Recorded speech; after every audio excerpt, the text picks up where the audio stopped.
Hola, es Fernanda. Today I want to talk about some of the things that I learned from myasthenia regarding more like mindset shifts, things that changed for me, things that it taught me. Some of the things that came up when I was thinking about what started to shift after was, one, what is it calling your attention to? Because a lot of the time when you're injured, when you get sick, when you get diagnosed with something, it's asking you, it's shifting your life, it's changing something dramatically, and a lot of the time the main thing that it's asking you to do is to slow down and face something.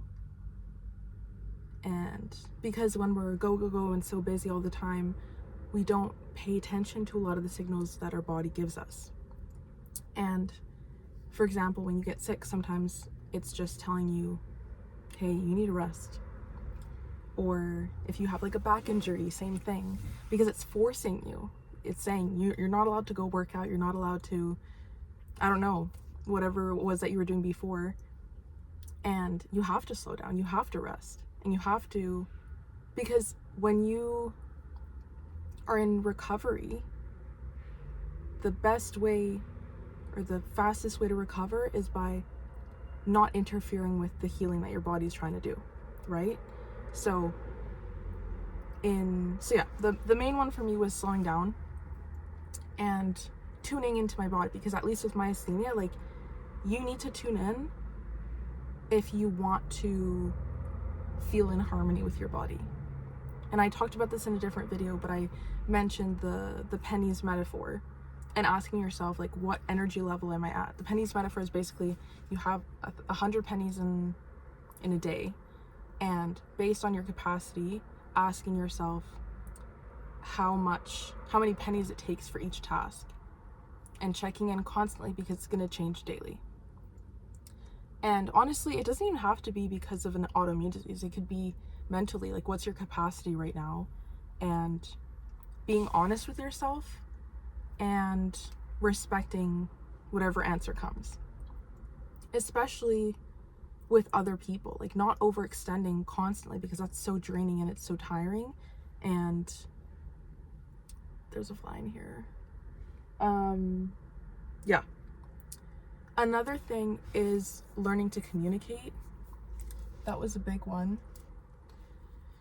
because once you know your capacity, the next step is having to share that with other people and having to tell them what it is that you're feeling and how much you can actually do in the day. And it's hard, especially if you're not used to, if you've grown up being super independent and doing things for yourself, and then suddenly you're just forced to ask people for help. Another thing is asking for help. That was a huge lesson for me, is because a lot of the times, like, I couldn't do things by myself, and I needed someone to carry something for me. I needed them to open the door. I needed them to lift me, or I don't know, like, it happens. And I guess the best way that my body could get me to listen was to force me to listen. And so I do feel really grateful, because now my communication has completely changed. I'm still working on it, but there are a lot of aspects in my life where before I wouldn't have said anything, and now I need to. Because the other thing is too, like, myasthenia is like an invisible disease. Like, if you just had looked, I mean, right now I can do more things, but when I was first diagnosed, unless I was like, I felt it more in my face, you couldn't really tell. And it happened often that I was traveling and I wouldn't be able to lift the luggage above me, but I looked normal if you were just looking at me, right? But then I would like try, I like couldn't.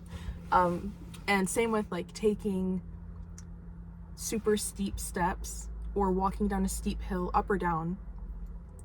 And so I had to like grab onto something or slow down, or even getting out of a chair, like, you wouldn't be able to know. And so I had to learn to advocate for myself. I had to learn to tell people what was going on, or that I needed assistance or whatever.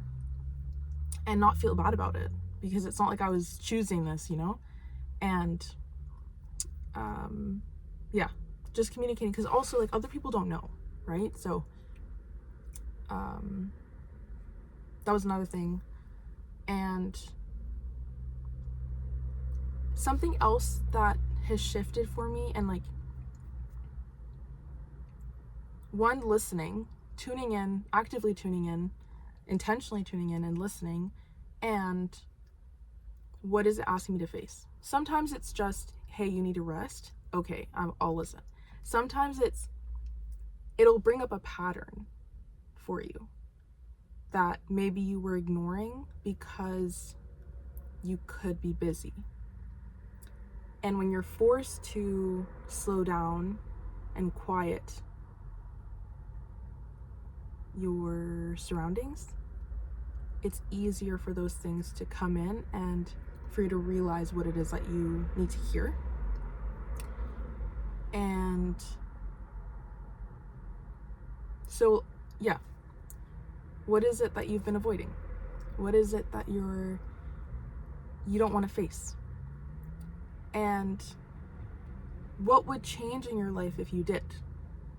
Because a lot of the time, the reason we avoid things isn't because of the thing itself. It's because of what it would bring or what you would lose if you chose it.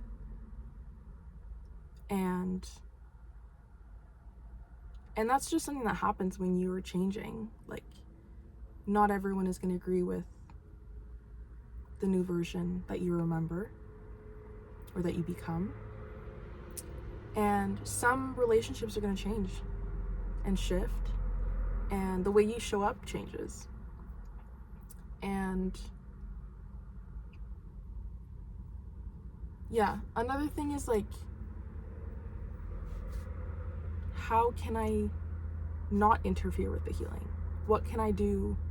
How can I create the most supportive environment for myself and my healing? That's something that I like to ask. Because sometimes it's resting. Sometimes it's, you know what, you're going to have to go for a walk. You're going to have to move. Sometimes it's, you need to relieve some stress or get rid of it. And so sometimes it could mean like doing kind of like a tunnel vision on the things that you do have control over, and not letting yourself be pulled by old loops of like strong emotions like sadness or despair or going all or nothing. And sometimes it's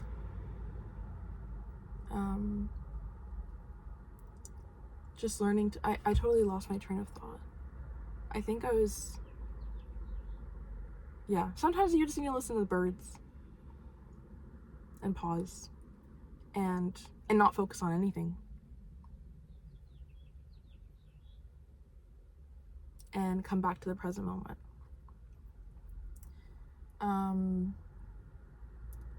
Sometimes it's removing people or responsibilities if you can. Things that might not be as important right now. Like, what do you need to prioritize in order to help yourself and help your body and truly feel relief? Because a lot of the time, like, the illness or the symptoms, it's a messenger, but it's not going to solve the actual problem. Something isn't sustainable in your life, and that's why it got you to that point. So what can you do to help make your life feel more sustainable and enjoyable? And how can you do that in the moment? Because, for example, with myasthenia, if you were a really active person, you might not be able to be as active. So what can you do instead? I was gonna say in Leah, because I read that at work today. What can you do instead? What can you replace it with that's gonna fulfill the same thing that movement would have? So for me, that was, if I couldn't go to the gym, then I would go walk outside. If I couldn't walk outside, I would sit outside. If I couldn't go for a run, I'm gonna journal, or I'm gonna, like, whatever helps you to feel an equivalent within what you're capable of doing in that moment. And it's important to keep these habits in place because maintenance matters.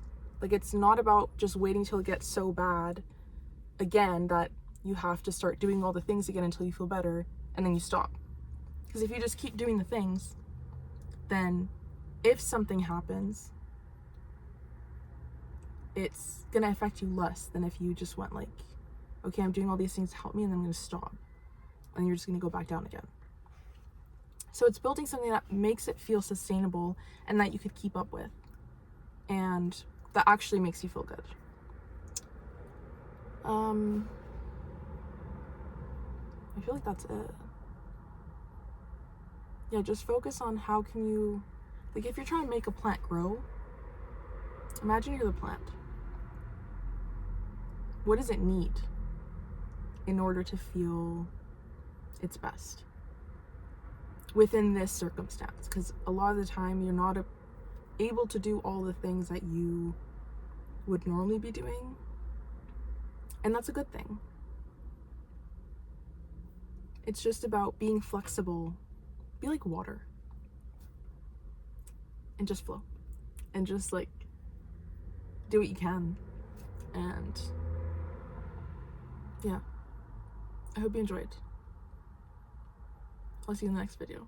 I love you. Bye.